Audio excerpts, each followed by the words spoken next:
curious. So, Enchong, Jasmine, and Direk, please answer. Nagbigay mo siya sa'yo ng buy So, one, take one. sino muna? Go direct. Well, kami naman ni Dano Marikit, my writer, has been very good friends. And the idea, when we came up with the story, we wanted to explore on the idea of connections. Na in the advent of technology and social media nowadays, we tend to create alternative worlds wherein we put in masks so that we feel na our lives we can find fulfillment, we can find those fillers na we think that will fill up our lives at our present lives. So we came up with that idea, and hence we came up with the characters of Dax, of Uno, and Amy, who both thought that they were connected with their world and with themselves, but actually are not connected, and who wants to find connections also. Ayan. So, how about you, Enchong? Kasi grabe yung grabe si Dax, di ba? King of the alt universe. I mean, it takes so much openness to do this role, right? And you did it without any inhibition. Kumbaga, hindi ka nag-hold back, tinodo mo. I think before we started, direct, bantayan mo ko and just help me create the character and just protect me. Kasi sabi ko noong una, I remember telling Direk, i-edit mo na lang yung part na kapag hindi masyado makinis kasi malalaman nila sa pelikula. Kasi sabi ko, hindi ako masyado confident. Ang kinis mo, friend! Ganun pa rin! Hindi, kasi sabi ko, this is the first time I'm doing this and I'm entrusting myself to you, Direk. So sabi ko, Direk, ikaw na po bahala sa akin. And I remember Direk was already saying na akong bahala and you don't have to worry a thing. And that's what happened in the film. Actually, naalagaan ka talaga ng todo-todo. Kumbaga, only the right things were shown. And also for you, Jazz. Jazz, andayan mo na rin ginawa ng mga film na talagang with LGBT, iba't ibang mga social issues. But this one, is this your pinaka-daring na masasabi mong ginawa mo rin?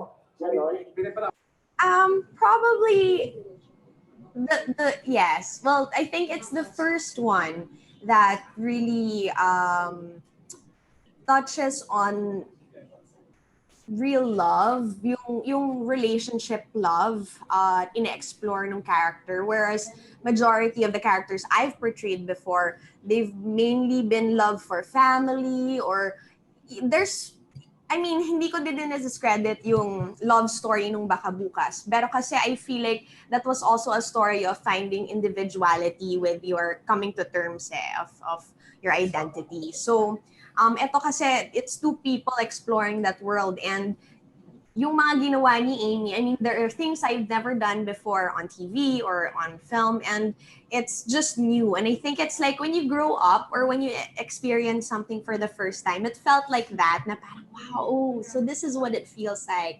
This is the added value of it on screen. Ito yung nabibigay niyang extra for the story. And it's nice. It's a nice feeling. It's a nice something. It's something to overcome as an actor. Yung comfortability mo kasi yung na-challenge doon more than yung acting, I think. And how did you work on your chemistry? Sobrang flawless nung nyo. Kumbaga parang anong klaseng icebreaker yung ginawa nyo para magawa yung mga eksena sa Victoria Court. I think, Jazz, naalala mo, before we started filming, nagkita kami ni Jazz sa isang theater play. Yeah.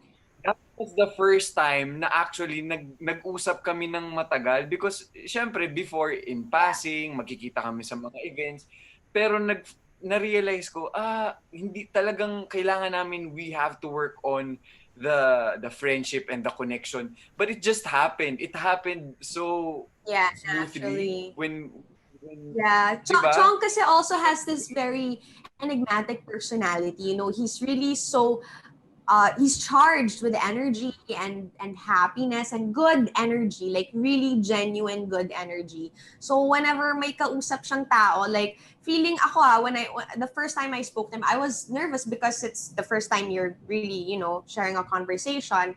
But it's just there's warmth, and it's rare to find that in your in any person agad-agad, diba? It doesn't have to be your co-actor in any setting, in any aspect. It's not always common to find someone that charming, that good vibes agad. Uy.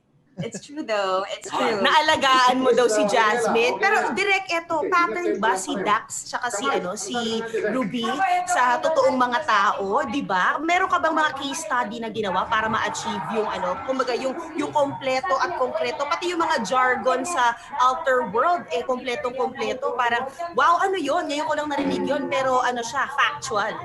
Yes. Well, nung sinisimulan namin gawin ni Dano yung film, yung story, talagang, syempre, like any other story, we try to pattern it to some people that it's either na panood lang namin or na come across namin online or someone that is close to us.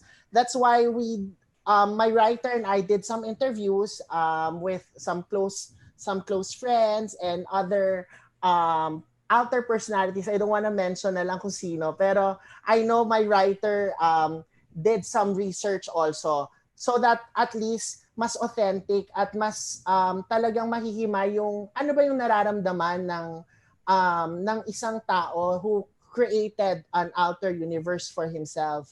That's why with the character of Enchong, talagang fit na fit sa kanya. We really tailored fit na ganun si Uno, like what Jazz said, na enigmatic, warm. So yung swimming ba, nagsiswimming talaga yung King of the Outer Universe, o dahil talagang siya, award-winning swimmer at sumakto lang na ipakita sa mga eksena yon? Kasi ang ganda nung nila shower scene, di ba? Yes. Titillating. Ayun na gusto kong word na gamitin, di ba? Achieve! Well, talaga namang inano namin yon yung pinattern talaga namin. Syempre, since Enchong Dee, di ba? So, why not? Bakit hindi natin ipakita yung swimming capabilities niya? And for the first time, when we chose the cast talaga, we wanted na yung cast is somehow bago. Fresh, kumbaga fresh nila na ginawa to. I mean, this is the first time you'll see Enchong in this character. This is the first time you'll see Jazz do a rom-com, a romance drama na light, na may touch of comedy. So, gusto namin something new, like katulad din nung tandem nila, fresh din yung kwento at yung chemistry. And before my wrap-up question, kasi alam naman natin magte-trending to, di ba? I mean, ready na ba kayo to naungkatin lahat tungkol sa outer world? Biglang, I'm sure magsusulputan yung mga karakter, di ba? Ititingnan nila si Enchong in a different light at si Jasmine. How are you preparing for that, Enchong and Jasmine? Ako sinabi ko kay Direk